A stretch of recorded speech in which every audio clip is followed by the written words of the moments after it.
大家好，我是你们的澳洲小王子。就关于 PTE 里边有一个很大的问题，就是你声音没有办法给电脑给识别。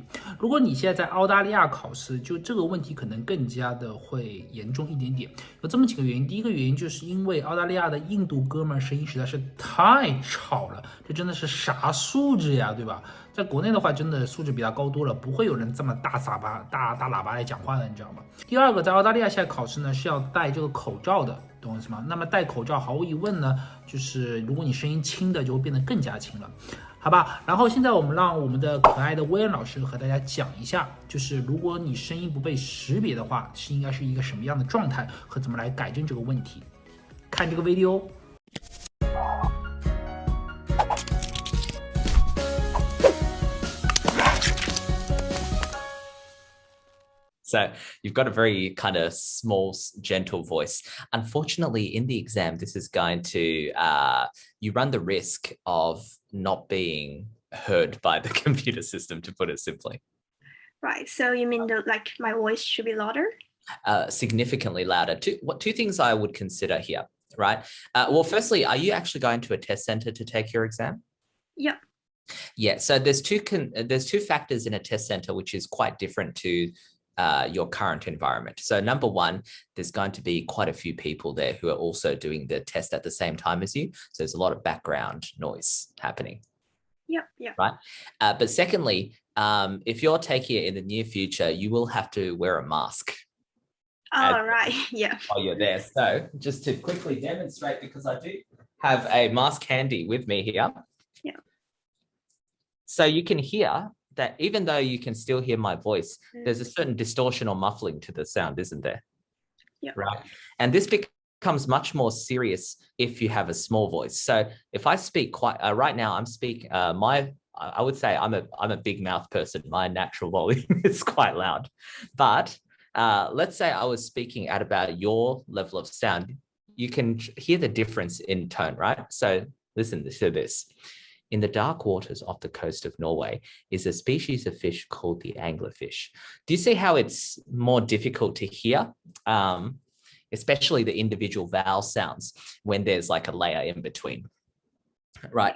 So these are, I'm not saying this as a criticism of your speech. This is more like a technical requirement of the exam, you might say. Right. So I've just got a question. So can I hear my voice in the introduction part at the beginning of the test? Yes. Although I strongly recommend don't wait until the test to do this. This is something you can record yourself when you're at home. I do recommend everybody when you're practicing, like I do recommend practicing speaking daily, and at least once a day you should record yourself to see how it's coming out. Okay. Now let me quickly demonstrate what you're actually listening for, because a lot of people misunderstand this. They think, oh, I can hear myself, so it's working. But that's actually not what you're listening for. Right. The reason I know that you have a soft voice is because of your relative vowel to consonant ratios. Okay. So you know the difference between vowels and consonants, right? Yeah. So the idea is that in every sound you produce, the vowels are supposed to be very strong and powerful. The consonants are supposed to be relatively soft and weak. Okay, so let's choose a random word. Let's say, for example, the word fish, right? Yeah. So in our word fish, the I sound is supposed to be that strong vowel sound. You're supposed to have a very strong kind of I sound being projected from your mouth. The SH, the sh sound, is supposed to be pretty soft in comparison. So what you do when you record yourself saying the word fish, you listen to it carefully and listen to what it sounds like. What it's supposed to sound like is like this: fish, fish, fish. Do you hear the strong I? Yeah. Right? That I kind of sound coming out. Now, on the other hand, if you hear something that sounds like this: fish, fish, fish, do you hear the sh being very strong? Yeah, I get it. That means that your overall voice is soft. That's why that SH sounds louder than it should.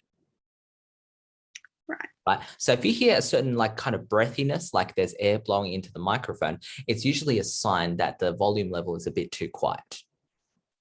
Right.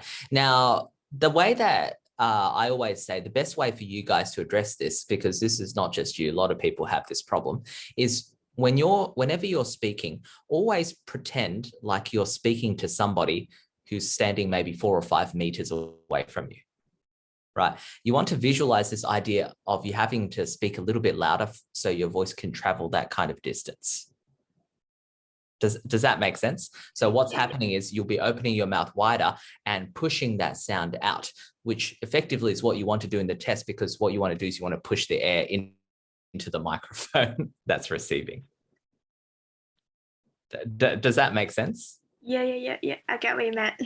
Yeah, cool. Other than that, I honestly don't really have too much to criticize about your speaking. The individual word pronunciations and stuff were great. And I thought that the overall control of your voice is fine. As you're speaking louder, one thing I will just also quickly mention is you'll notice that you start running out of air faster because obviously you're pushing out more. Yeah. All right. So one thing you might also need to practice is taking deeper breaths at the ends of sentences. Yeah. Awesome. Make sure you get started on that early, because I've said this before, but volume takes a while to actually develop. It's not something that will happen overnight. Right. Thank you, William. Thank you. Well done. Great job.